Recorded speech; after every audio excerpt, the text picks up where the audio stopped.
Well, it is now 10 a.m. and so I will now call this meeting to order. Welcome everyone to 2022's final meeting of the Citizen Commission for the Performance Measurement of Tax Preferences. This is the meeting where we consolidate commissioner comments to submit to the legislature regarding this year's performance reviews. Just quickly, as a result of the state's public health efforts to reduce public gatherings, this meeting will be viewable on the JLARC website or TVW. Staff have also provided an on-site location in the Helen Summers building to view this meeting. And so with that, JLARC staff, I'll ask to conduct a roll call vote of the citizen commissioners for the record. This is a roll call vote for the attendance at the October 18th, 2022 Citizen Commission meeting. Dr. Grant Forsythe. Here. Andy Knopfzinger Meadows. Here. Dr. Sharon Kyoko. Here. Ron Buing. Here. James Orr. Here. Representative Jerry Paulette. And Pat McCarthy. We currently have 5 voting members and so have a quorum. Cool. Thank you very much for that vote. First commission business is an action item. It's the approval of the September 8th, 2022 meeting minutes. Is there any discussion about these minutes? Okay, not seeing any. Do I have a motion to approve the September 8th, 2022 meeting minutes? Move to approve. Do I have a second? Second. Okay, seconded. So with that, I will ask staff to take a roll call vote to approve the meeting minutes. Thank you. This is a vote to approve the September 8th, 2022 Citizen Commission meeting minutes. Dr. Grant Forsythe. Yay. Andy Knopfzinger Meadows. Yay. Dr. Sharon Kyoko. Yay. Ron Buing. Yay. And James Orr. Yay. Thank you. That is a unanimous vote. Thank you, staff. So with that, we move to the next part B of this, and that's actually the proposed 2023 meeting schedule. And so we'll let staff put up that schedule. We need to make sure that commissioners don't have any conflicts. And so if so, we can make some arrangements to change those dates. And Mr. Chair, Keenan Konopasky, the Washington State Legislative Auditor, just to draw everybody's attention to the meeting agenda, and you can see up there the topics we're likely to be considering in each of them. And if staff could blow that up just a little bit more so it's a little larger, that'd be great. I do know that all from talking with Commissioner Knopfzinger Meadows, we already have one conflict for sure with the September meeting. So, but what we're hoping is that everybody can look through and see if there are any others in addition to the September 6th meeting that we might need to move to a different date and hopefully arrive with some alternates right now and get this finalized. Yes, it looks like Jim. Yes, the September date is a problem for me and the October date is a problem for me. We will be out of town and it was scheduled a year and a half ago. And Commissioner Orr, for the September date, is there another day that week, or do we need to look to a different week for the September? Any date after about the 14th would be fine for me. We'll be getting back about the 13th or 14th.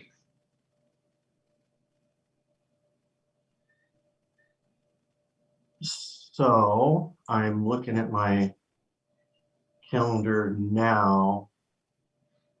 So that would probably, if we try to stick with a Wednesday, that would be looking at September 20th.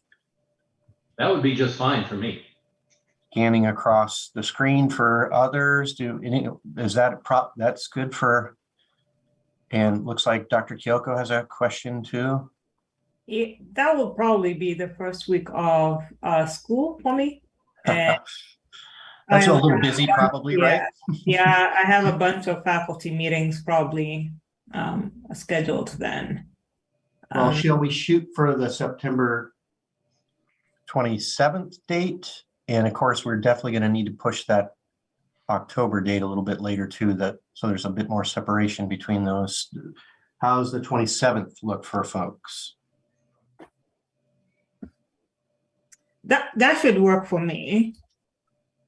And I think I saw Andy nodding her head. Ron, do you? Okay.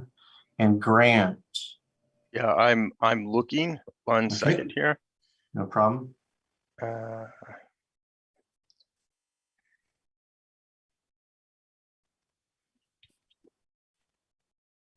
Okay.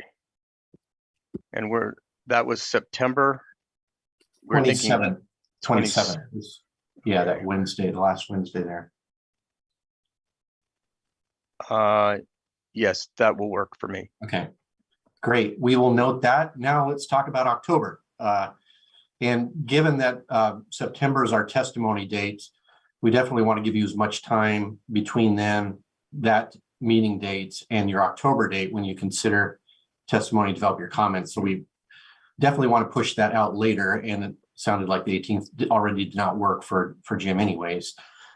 So should we look for the 25th, I guess would be the last Wednesday, or we could push it to a non-Wednesday the following week. Does the 25th seem okay to folks? That works for me. It is not okay. Okay, I'm sorry, Jim. Following week?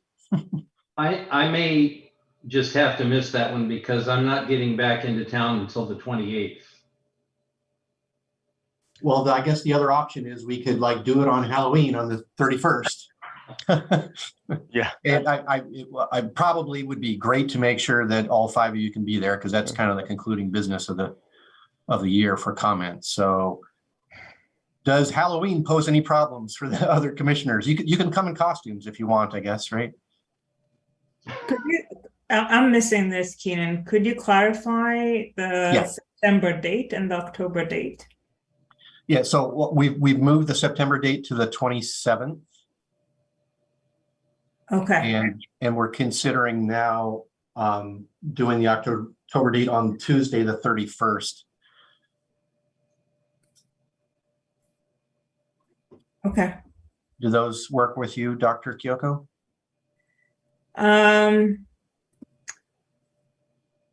I'll just have to reschedule whatever I'll likely have around this because it's way too early to know, but I know Sure. it's just, I can schedule my teaching around whatever schedule you come up with, for example, but it's way too early for me to say whether it would work or not. Yeah, I mean, my current schedule is open on the 31st.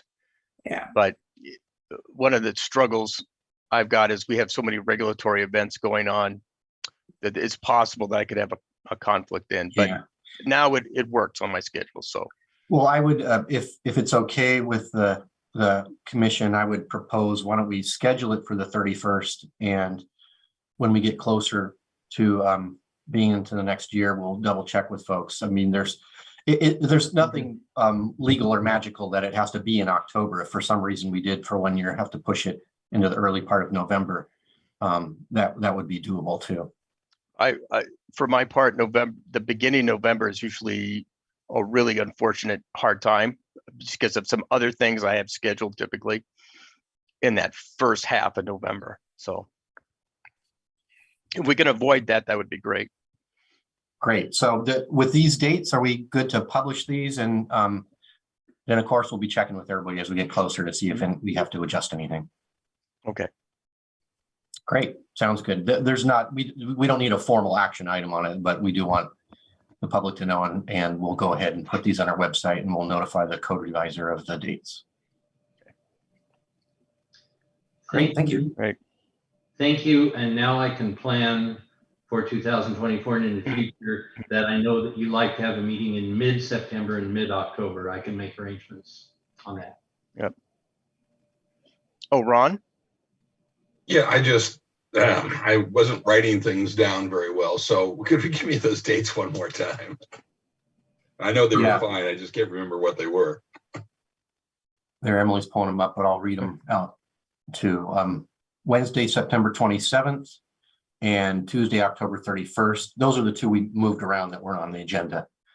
And the other two meetings that nobody raised any concerns about is May 3rd and August 2nd. Okay. Okay. Okay. Good. Any other issues about dates, just to make sure before we pull away? Okay, I think we've got that sorted out. So with that, we're going to move on to the next item, which will ultimately be an action item, which is the discussion adoption of commissioner comments on 2022 tax preference reviews. And these are the reviews that you all worked on and I combined together. And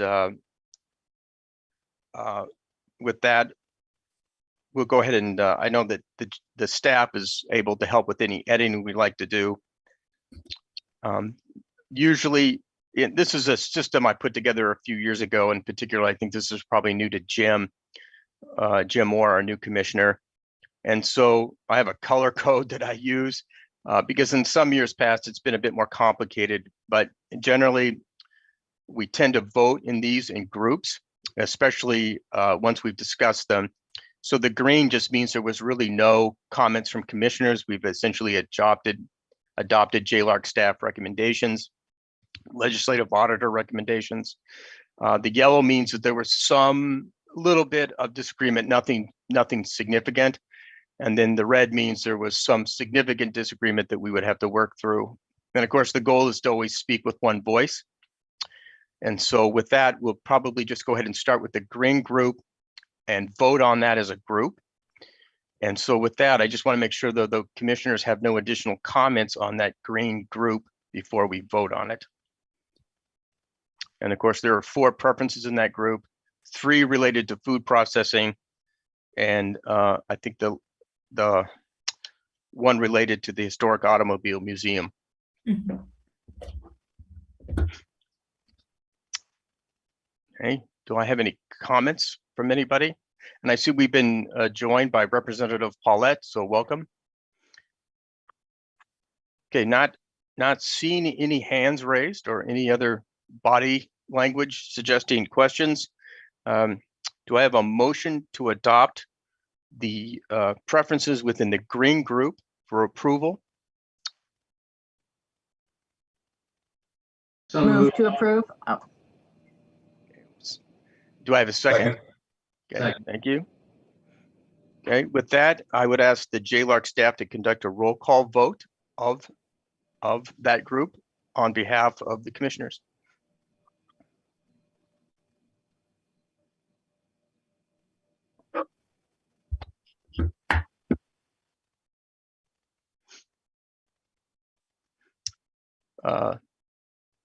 Marilyn? Sorry, I apologize. I was on mute.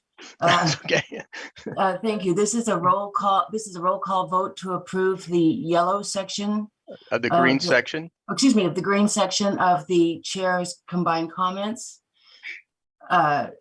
Dr. Grant Forsythe, Yay. Andy Knopfinger Meadows, yay. Dr. Sharon Kyoko, Yeah, Ron Buing, Yay. James Orr, Yay. and that's unanimous vote. Thank you very much, staff, for that roll call vote. So with that, let's go ahead and move on to the yellow group. There were a few comments here, which I've added. And I think the commentators were both Andy and Ron. Is there any additional comments about how I combine things or concerns?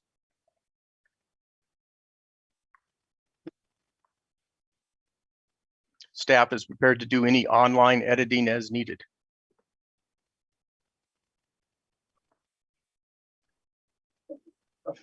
Okay, I'm not seeing anything. No hands, okay. Not seeing any particular discussion then or signs there we need to discuss. I need a motion to approve the commissioner comments in the yellow group. Do I have a motion? Move to approve. Do I have a second? Second. Thank you. So with that, I would ask staff to conduct a roll call vote on behalf of commissioners, please. We can, Dr. Forsyth, can I just Yes. clarify one thing for the record? Are you wanting the commissioners to vote on all of 3 of the yellow Yes, items? Yes, or I'm just sorry, the- the yellow group, yes. Great. Yes, thank you, Keenan. Yes, we're voting on the group, just as we did with the green group. Unless there's any heartburn about that, which is traditionally the way we've done it if there's been no discussion. Okay, so again, just to clarify, we're voting on the group. That was what the motion and what the second was about. Staff can go ahead and I think proceed with the roll call vote. Just to be clear, this is a roll call vote for the yellow section, correct? Correct. Okay, this is a roll call vote for the yellow section of the combined commissioner comments. Dr. Grant Forsyth, Yay. Andy Knopfinger Meadows, Yay. Dr. Sharon Kyoko, Yay. Ron Buing, Yay. James Orr, Yay. and that's a unanimous vote. Okay, thank you, staff, for that roll call vote. Okay. So just as a reminder too, as we get to the end of this section, we do have representatives on board today from the Department of Revenue, the Washington State Department of Transportation, and the Department of Health, in case we have any other additional questions. And as you can see there's at least on my extended agenda, there's just a summary of the reports that we looked at this year. But really with that, I think we've concluded the business in terms of voting on this year's comments. Anybody who's listening wants to go back and review those. Again, you can go to the commission website and you can see one-page overviews and videos of the preferences we just voted on.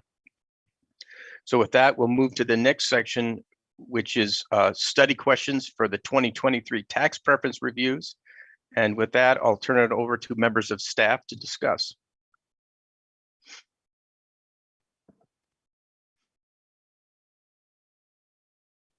Thank you, Mr. Chair. Members of the commission, are you able to see the title slide okay? Yes. Great. Good morning, Mr. Chair, members of the commission.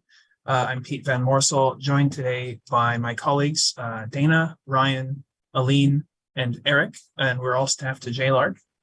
And we'll be presenting the proposed study questions that we will address in the upcoming 2023 tax preference review cycle.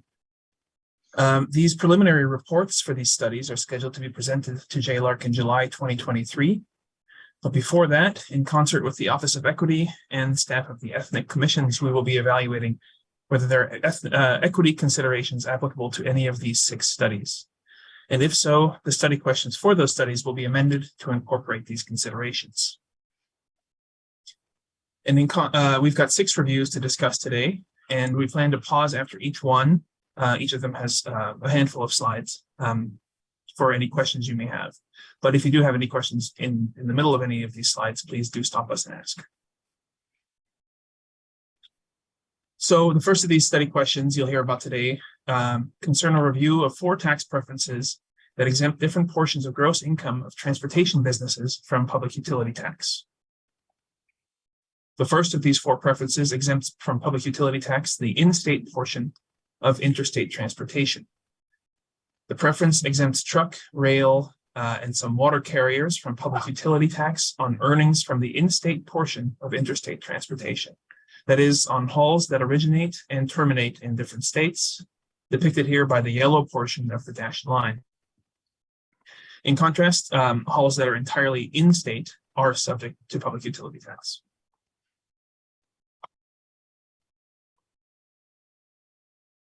The second preference is similarly for the in-state portion of interstate hauls.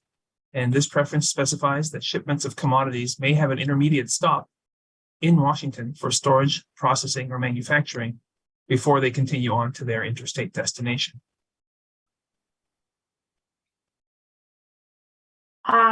Good morning. The next two preferences concern shipments to ports. This one is a public utility exemption for transporting commodities that originate in Washington to a Washington port before they are transported out of state by vessel.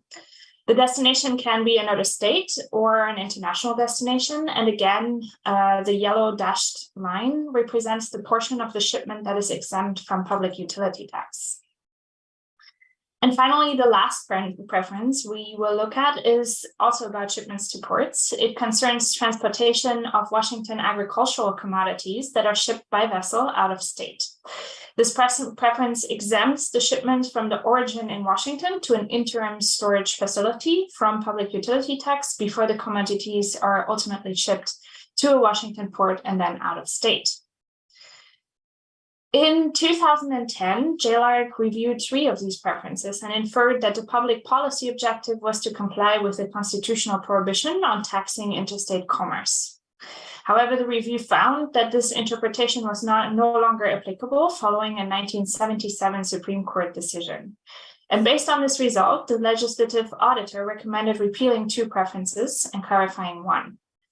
At the time, the Citizen Commission indicated that it was premature to repeal these preferences and recommended an economic impact study. But to date, no state entity has completed this type of study. And as a result, the Citizen Commission scheduled another review to understand the economic impacts of terminating these preferences. And so following previous JLARC reviews and the Citizen Commission recommendation, this study will address 3 study questions. The study will look at whether there has been any legislative action related to these preferences since 2010 and whether previous conclusions and recommendations are still applicable.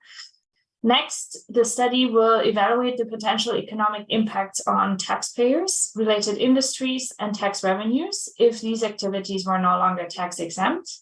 And finally, the study will evaluate how Washington's taxation of these transportation activities compares to other states and how it might change if these activities were no longer tax exempt. And so I will pause here to see whether you have any questions before moving on to the next presentation.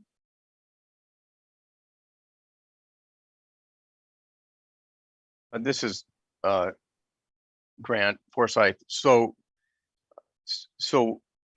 to go back to the reviews in 2010. So it was found that these were no longer necessary to be in alignment with the U.S. Constitution. That's correct? And so originally they must have been set up to do that.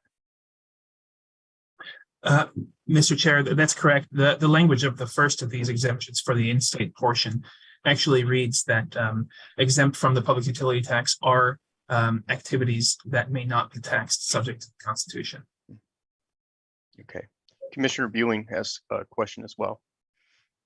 Yeah, I'm more of a, so I was in some of these cases where we're looking at some of these preferences, and just I'm glad you're looking at what other states do things, because I think that in some cases there's practical there can be, practical problems with taxation in terms of apportioning and things along that line. And so I'd be very curious as to how other states handle this, because there are, in addition to just the, whether or not we, choose to tax these activities, it's also that aspect of things of what are the practicalities that are faced by, businesses involved in these activities, and how would, how could taxation be properly affected and how other states are doing that. I just wanted to comment that I think that's good that we're looking at some of those other items, especially when it comes to some, like I say, some of the practicalities associated with the taxation of these activities. Commissioner Kyoko. Yeah, morning, everyone. I think you know, we are here to look at tax preferences, but this is a great example of a tax exportation, right? So we're essentially generating revenues from taxing activities on a good that is essentially going to be exported. The one thing I would appreciate understanding a little bit more, I think it was mentioned in the presentation that there hasn't been an impact study done by any of the agencies since 2010. And I'd like to get a sense of why those agencies haven't invested in understanding or at least doing an impact study. So just a comment on that will be greatly appreciated. Thank you. Commissioner Kyoko, our preliminary research didn't identify any of those studies, and this goes back to the initial language from the Citizen Commission in 2010 that did in its non-endorsement of the JLARC recommendation, of the legislative auditor recommendation at the time. They did ask that the legislature ask OFM or the Department of Revenue to pursue this economic impact study, and that's the impact study that hasn't occurred. As to why it hasn't occurred, I don't have an answer for you at that point, at this point. Right. So I'm hoping you'd have a response to us by the time we review these next year. Okay. Any other comments? Okay, great. Thank you. So the next one, I think it's, good morning. Mr. Chair and Commission members, Dana Lynn, staff, and I'll cover the next proposed study question, which is for a tax preference providing the B&O tax credit. This was enacted in 1986 originally for certain businesses that add new jobs in either rural counties or in community empowerment zones. This particular tax preference is available to businesses that conduct manufacturing, research and development, or commercial testing operations in the state. And it's available at two different levels. There's a $4,000 per job B&O tax credit that's available if the job has annual wages and benefits that are more than $40,000, and a B&O tax credit of half that, $2,000 per job, if the wages and benefits are less than $40,000 on an annual basis. This particular preference is available only to jobs that are created in either rural counties, which is defined in statute as being a county with a population density of 100 people or less than 100 people per square mile, or a county with less than 225 square miles, which is Island County. It's also available in community empowerment zones, and that should probably sound familiar to you because it comes up a lot in these tax preference reviews. Community empowerment zones are areas within cities that were designated by the Department of Commerce back in the late 80s and early 90s. There are 6 of them in the state, and they're characterized as having higher unemployment levels and lower wages than state averages. This particular tax preference requires that businesses apply to the Department of Revenue to use it, and it also requires them to report their employment to the Department of Revenue. And when they report, they have to increase their employment at the facility at either the rural county or the community empowerment zone by at least 15% in order to receive those credits. The legislature did state a public policy for this objective in 1997, and that was to assist rural distressed areas in the state to address their above average unemployment and job growth that was below average.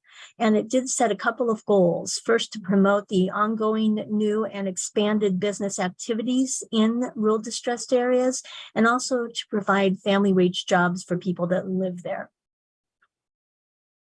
Our study plans to address 4 questions. First of those is, to what degree has the preference been used and how many new jobs have been created?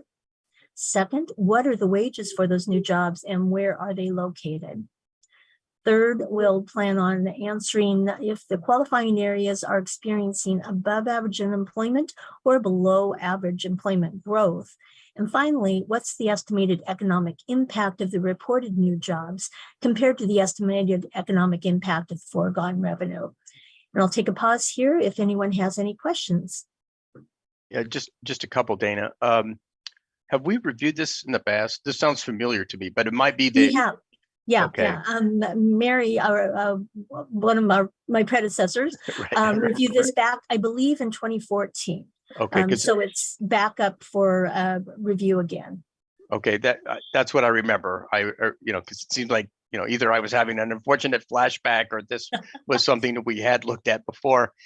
And I remembered this discussion because one of the things that came up was this issue of unemployment. And, one of the things evaluating this is to what, the rural counties had in some respects, some unique effects from COVID, the lockdowns and so forth.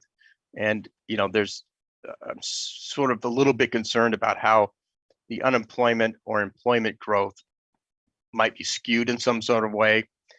The other issue that I discussed with the Employment Security Department with our regional labor economist that serves this part of the state that I'm in is that the sample size of the unemployment that they use to calculate the unemployment rate in some of these rural counties has gotten to be pretty small. And there's an issue, I always have this issue about reliability of the unemployment rate as a measure, but I'm just throwing that out there as, between the impacts of COVID, various dislocations that have occurred because of that, and also as a measure, the unemployment rate in some of these rural counties is pretty small, pretty volatile, the sample size anyway. So Yeah, just we'll be something to throw looking. that out. The COVID is we found that in last year's study that it threw a little hitch into all sorts of things that we looked at, and it'll continue to do so, I imagine, for the next several years. And yeah, we'll see where these jobs have been added, what counties they've been added to, and that'll be part of our story as well. Hopefully there is a good measure, but yeah, we're just starting out. So, Okay. Stay tuned in 9 months. Okay. It'll be interesting to see how things, because I do recall this analysis to some extent when it was done in 2014. So it'll be interesting to see what's changed. So, okay. Any other questions from commissioners? Not seeing any. Thank you, Dana. Okay, next.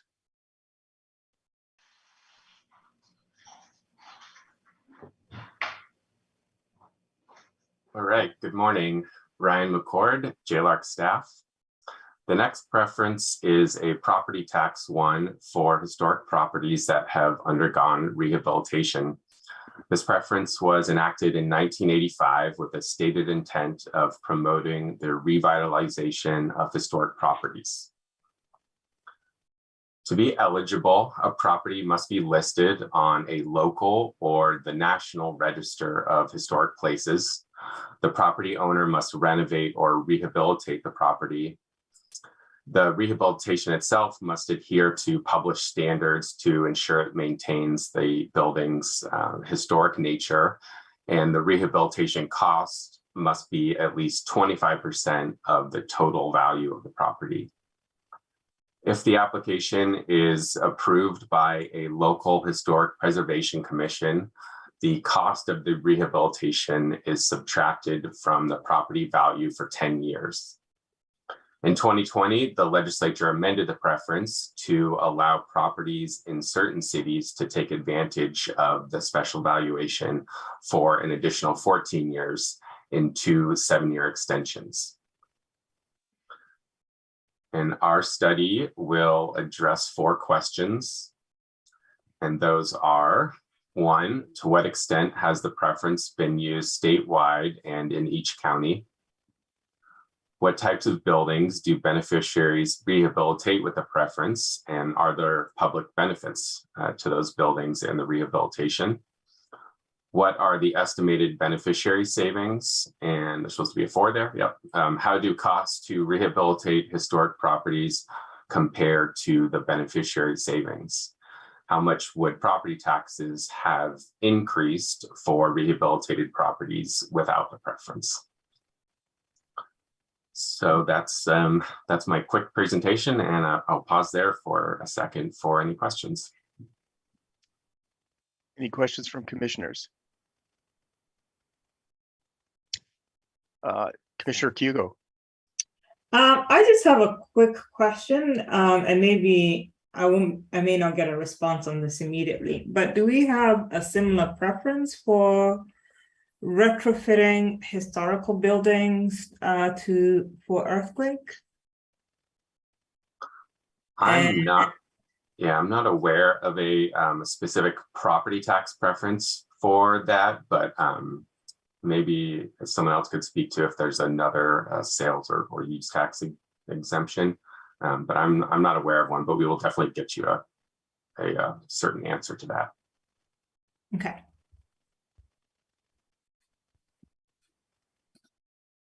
Okay. Any other comments? Okay, not seeing any. Next preference. Thank you, Chair Forsyth. Dana Lynn again. I'll be addressing the next preference review, which is another property tax exemption enacted originally in 1986 for ships and vessels that are registered on the state or national register of historic places. Next slide, please. Thanks. The inferred objective for this tax preference, because it did not state an objective for it when it was enacted in 1986, is to encourage historic ship and vessel preservation in Washington. We plan to address 4 questions, the first of which is, to what extent has the preference been used? And has the number of ships and vessels that are listed on the National Register increased since the preference was enacted in 1986? Second, are there other state or federal incentives that are available to help preserve these historic ships?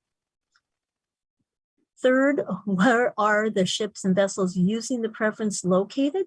And are there benefits to the public? And finally, what are the estimated beneficiary savings? And I'll pause here for any questions you have. So this is, sorry. This is Grant, the chair. One quick question is that, so I'm looking for an example of this. So for example, and everybody can laugh if they want. So I was reading in the Smithsonian a while ago that there's a ship that John Steinbeck sailed on. He wrote The Grapes of Wrath. And it was, he and another gentleman who was a scientist were sailing down to Mexico and so forth, collecting samples, and it was a big deal. That ship has been collected, and I think it's being worked on in the Seattle area. So is that the kind of thing we're talking about? It is. In fact, that is one of the ships on our list that we are now investigating. Okay. Yeah. So those kinds of vessels, they have to be, I think, at least 50 years old, have to be listed on one of these registers, but there is no other kind of tracking. So we are looking for historic ships. Checking our list and verifying they're still around. Yeah, it's an interesting one. Okay, good. That's what I was thinking this was about. Oh, Commissioner Orr, please. If I use one of these ships as my home, do I get the same tax preference as if I use it as a hotel and bar? No, you don't, because this particular tax preference is for property tax, which is paid by vessels that are used commercially. So these vessels are not your private yacht or things like that. They are ones that would be open for some sort of commerce, whether that's a restaurant and bar, or it provides sailing options for groups or whatever. Thank you. Good question. I hadn't thought about that.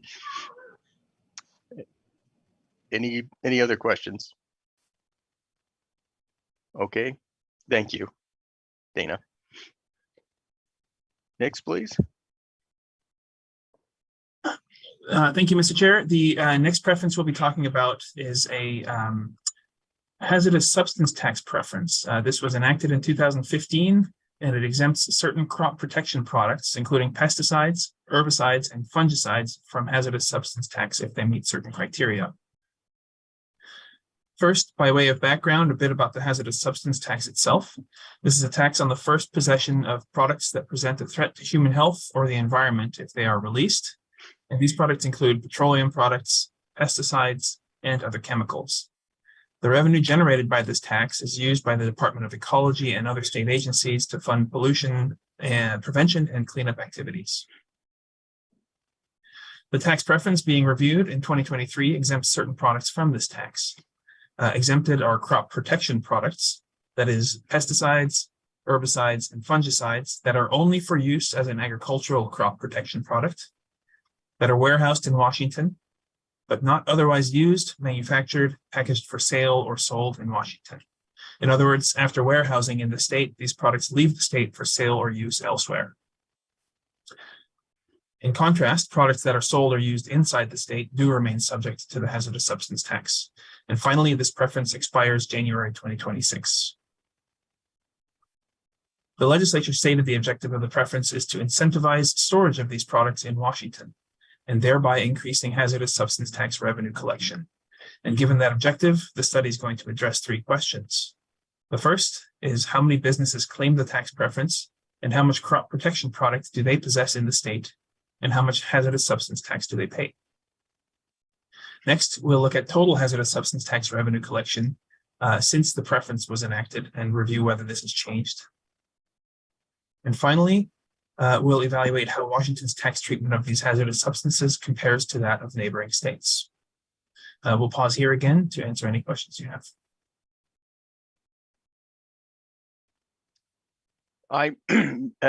Oh, sorry, Commissioner Meadows, please. I guess I just need some clarification. So the objective is that we want folks to store these products in Washington rather than use them? Or I'm a little confused by the objective. Commissioner, that's a great question. This was a lot of this objective came from legislative discussion when this bill was first enacted, and it centered around the business location of storage facilities. The argument from proponents of the tax preference was that if Washington imposes tax on materials that are only stored here and subsequently moved out of state, companies might instead invest in storage locations in other areas, Oregon or Idaho, for instance.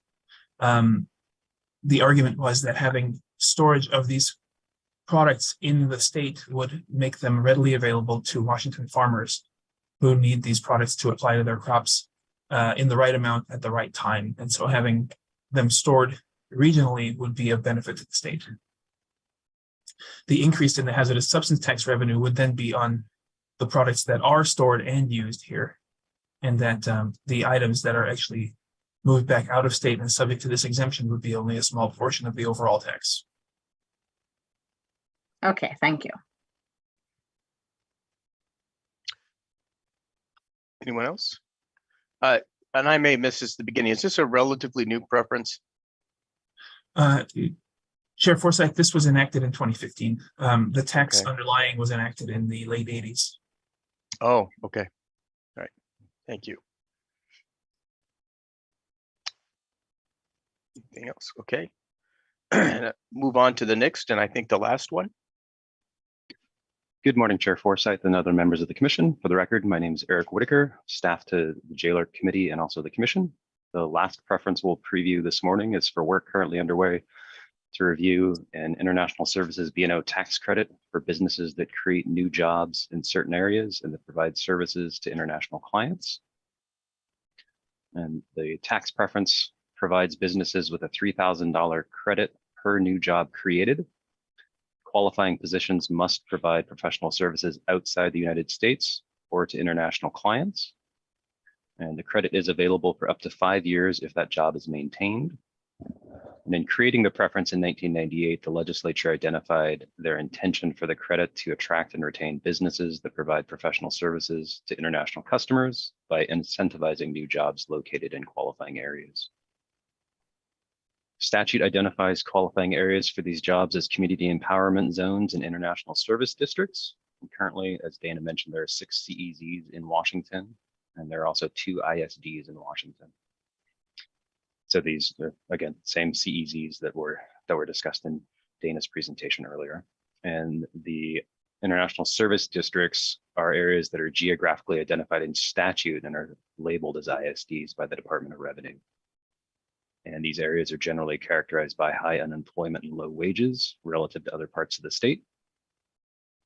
The 4 questions that we will address include: to what extent has the preference been used and what are the savings for primary beneficiaries? Have subsequent tax policy changes for services provided outside or for out-of-state customers, have those changed the taxation of international services? And so, for example, we're thinking about the 2010 changes in economic nexus and apportionment standards. The 3rd question: what are the employment trends for businesses claiming the credit? And finally, to what extent has the preference attracted businesses providing professional services to international clients in the qualifying areas? Pause for any questions. Just one, well, a couple. This sounds familiar to me, like we've reviewed it within the last decade. But also I wonder to what extent, and maybe there's no connection, but I wonder to what extent the change in US corporate taxes would affect something like this. Because we did have a pretty dramatic decline in the corporate tax rate that may also influence future location decisions of businesses doing international activities. Yeah, that's a good question. That's something that we can look into. Okay. Mr. Chair, I will pipe in. We have not actually reviewed this tax preference before. It's okay. It's a new one for us to take a look at. It just reminded me of a preference, and we reviewed this not long after I joined the commission. I think a heavy user of it was the Russell Corporation, the investment company, and that's what rang a bell. But this is apparently different than that. So, okay. So, any other questions from commissioners?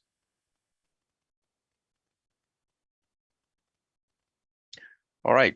Now, seeing any, I do have one last comment. I think I warned staff that I was going to ask this. Along with these preferences, as you noted at the beginning, there are questions related to equity that will be added in with these reviews if it becomes necessary or it appears it's necessary. Could staff discuss kind of how we're doing on that, kind of in terms of the model we're going to use to approach those questions if they arise? Sure. Good morning, Mr. Chair, members of the commission. Eric Thomas, staff to JLARC. We are currently working to schedule some time with the Office of Equity and Equity Commissions to review the questions that we have here. We have a 2-step process whereby we develop the initial study questions and then work with the Office of Equity to see if there are equity related questions and develop logic chains, and we'll be reviewing those with them. So the questions you hear today might come back modified when we next see you in May with the addition of equity questions. So as we go through this process, is it required? So we're going to go through this process. We're going to, they're going to review. We might have equity issues we have to address.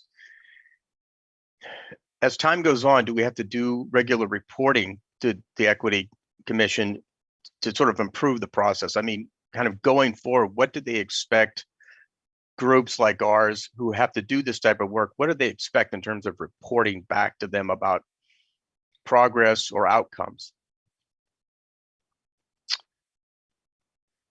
Because it's a relatively new process, and I'm assuming that, I keep using this term, there's a certain amount of learning by doing that has to be done, but I'm also assuming there's a certain amount of reporting that's required as we start this process and go through it.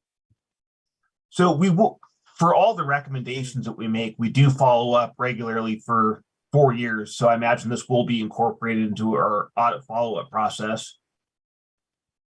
Okay. Any questions from commissioners? Okay. Not seeing any. We'll move on then to the chair recalled legislative auditor, Keenan Konopasky, to discuss the next steps in the tax preference review process.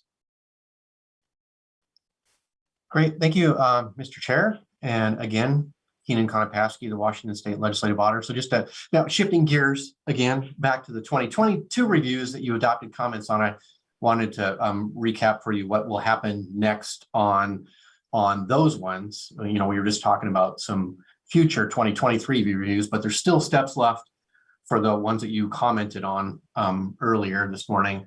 And the first step is the comments that you adopted. The chair of the commission will distribute those to the legislature so that all members are aware that you've weighed in on our reviews. And then the next step is your comments get appended to the JLARC staff reports, and they are brought back in front of the JLARC committee again. And that will happen at our upcoming November 30 JLARC meeting. And the major part of the focus there will be pointing out that they had already heard our results and the legislative auditor's recommendations, and now they will have this additional bit of information from all of you about your views on the reviews. And then after they are heard by the JLARC committee itself, then again, those will get distributed to the full legislature. There's a requirement in the statute directing us to do this work to have hearings in front of the Ways and Means and House, Senate Ways and Means and House Finance committees. And we usually coordinate that with the chairs of those two committees to take place at the beginning of the 2023 session. So likely in the early part of, or in the month of January, most likely is when they will schedule hearings on our reports, again, with a strong emphasis on pointing out what all of your, the commission's actions to comment on would be. And traditionally, we've tried to recruit the chair to be available to participate in that meeting and speak for the commission. We obviously can present what you've adopted, but I think the chair of the fiscal committees have often found it helpful to hear from the commission chair as well as about how the work has played out. So, and of course, that's subject to Dr. Forsyth's availability during a busy time of the year in January, but he's always been a trooper to try to help join in on those meetings as well. And then at that point, that's really kind of the JLARC related process has been completed. And then now it's these recommendations are subject to the purview of the full legislature. And if there's legislation that would go through the normal legislative process where individual members may consider whether they want to sponsor bills related to any actions we've recommended and go through the process of hearings and testimonies that testimony that's involved in any bill deliberated in front of the legislature. So those are the many steps that still can remain. Any questions? I'm sorry, Dr. Forsyth, go ahead. No, I see Kristen Lamson's hands up. So please go ahead, Kristen. Good morning. This is Assistant Attorney General Kristen Lamson. I think I want to just add one thing on further things that happened this year and refer individual commission members to policy 16-01, which is your record retention policy that basically states once you've adopted comments, your meeting materials throughout the year so far in 2022 can be destroyed. So I just wanted to remind everybody to take a look at that policy, and that's one of your remaining things for 2022 review cycle. Thank you. And actually, Kristen, if you could just stay on just quickly. So one of the things that Stacia Haller indicated for me, because my work as chair continues out a little bit further, that, in terms of records retention, I would probably typically wait until after my testimony to the JLARC staff, the JLARC committee, the legislative committee is completed. I think that's fine. Okay. Yeah. And if I can jump in here too, Kristen, and hopefully correct me if I'm wrong, the policy doesn't require you to destroy them, but it does say that they are no longer necessary to be retained. But the flip side of that is you usually want to not retain records that you don't need to retain because it just gets more complicated to deal with the records management issues. Right, that's correct. And just to be clear, if a public records request were to come in and you still had the records in your possession, you cannot destroy them at that point. So one of the interplays between public records and records retention laws is making sure that if they're truly no longer needed, it's good practice and prudent practice to don't keep them. What you have on record as the official public record will be the comments that JLARC staff puts forward, and that's what the public record going forward would be. Great. Thank you for weighing in on that. Sure. Thank you. Keenan? Yeah, so any other questions for me on the next steps? And for in particular for Jim, who's relatively new, you know, typically my testimony is pretty short. They usually have a full schedule when I go before the JLARC Legislative Committee. And so it's mostly just a brief statement on my part and then being available for questions from the legislators. And so it's usually a pretty short affair, just because I'm one of many people that are part of that particular session that the JLARC committee goes through. So, okay. So with that, I'll ask staff. I did ask staff at the beginning, but I'll ask staff again. Is there anyone registered for public comment? And if so, the chair will recognize them.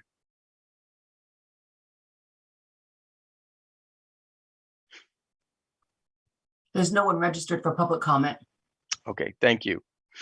And on that, the chair will remind the audience that anyone wishing to provide written comment on today's agenda topics can submit them to the following addresses. Thank you. And so there's the email address for JLARC, and then there's address also for written testimony if you prefer to use mail. And so you can send your comments to either one of those locations. Now, we're coming to the end of the agenda, and from my point of view, probably the most important. Keenan, if I can get you on the picture, as they say. So it is actually with great sadness, and this is absolutely true, that I have to announce formally of Keenan Konopaski's departure at the end of the year. He's retiring from staff. You know, I've been reading the tea leaves for a while, kind of reading the signals, and I suspected that Keenan was probably coming up on a time when he was going to announce his departure. So, but it still didn't change the fact when he called me to tell me I did in fact have a pit in my stomach, because for the 10 years I've been on this committee, Keenan has been an absolutely superb guide, not just to commissioners, but to commission staff as well. And it's really with great sorrow that we see him depart. And I'd just like for Keenan to have a little bit of time to talk about, you know, his decision to leave, when he's leaving, and any kind of parting thoughts he'd like to give to both commissioners and staff. Oh, thank you very much, Dr. Forsyth, for the kind words and compliments. It's been a pure, a distinct privilege and honor to serve in this role, and I've really appreciated, especially the work that I've been able to do with all of you and prior commissioners on the tax preference work. When the Tax Preference Commission and the work was established in 2006, this was a pretty new adventure for, you know, program evaluation and legislative auditing staff to take on. We were one of the few states that were really embarking down this line of work, and it's definitely been a learning journey. But I have to say that it's been extremely fulfilling to have the Citizen Commission available to provide thoughts, advice, questions, and probe us and push us as staff to step up our game in doing these evaluations, because it is an emerging area that it continues to evolve, and part of that evolution has definitely been informed by the 5 of you and your predecessors. I think really you should be quite lauded for not only for your public service and the work you put into being on the commission, but the incredibly successful objective of, as Dr. Forsyth was saying earlier, speak with one voice. In these times when there's a lot of discussion about the division in our society, you're really a testament to how folks can come together and have civil, informed discourse to really come to consensus on providing advice to the legislature. And it is quite remarkable how many of the recommendations, the several hundreds of recommendations that have been issued through this process over the 16 years I've been involved, that almost every single time you've been able to reach a consensus. And that truly is very admirable and should be a model for others that are doing this kind of work. So thank you so much for what you do. I'm really going to miss working with you. It's been incredibly fulfilling. I'm ready to turn a new chapter to focus on a few other parts of my life that have probably gotten less attention than I wanted to give them over the last 32 years of public service, and especially spending some time with my wide-ranging family that spans age 7 to 80. So that will definitely keep me quite busy. But it's going to be hard to leave this job and position and working with all of you. But the one thing that does give me a lot of comfort in my departure is I think that you're going to have an excellent successor on board soon. The JLARC committee appoints the legislative auditor, and they have an executive committee has a recommendation to the full committee, and that executive committee has unanimously recommended that Eric Thomas, my audit coordinator and one of my well-trusted advisors and management staff, be appointed as the legislative auditor. And I am quite optimistic that they will confirm that most likely at a meeting tomorrow morning, actually, to have that official. And not only is Eric very knowledgeable about this work and very familiar with the commission, but we will also, have a few months of overlap before I depart in January to, well, I would say transition. He might say for me to offload all my work to him, but either way, I think it will be a way to make sure that the move to new leadership is smooth and uneventful, and we're able to help you as much as we can before I leave. Commissioners, any comments? Well, I would say it was a great sense of relief that when Eric was chosen, because it does make the change, which is a big change for I think the commission, for you to go. It makes it really much more seamless. As chair, I've been working a lot with Eric, and I have absolute confidence. So I'm really, it lessened the pit in my stomach definitely once it became clear that Eric was probably going to move into that position. Because it is a big job. There's a lot of continuity that's required to keep things smooth. And so it is good news that has occurred. Okay. Any other comments? Okay, thank you for that, Keenan. Thank you. So finally, I would we're really at the end of the meeting. I see, unless we have any other comments from commissioners or staff, let me just thank staff again for a lot of hard work. Let me also welcome Kristen Lamson as our new AG this year. You started, you're still relatively new, and I do appreciate your work, Kristen. There's, always a lot of issues to work through. And so again, welcome. Thanks to the staff, again, your hard work. And I also want to thank all of my fellow commissioners that are still willing to do this. Because, retired or not, we all have busy schedules. And so I am very grateful for that work. And so, not seeing any more comments, I guess I will call this meeting adjourned. Thank you very much, everybody.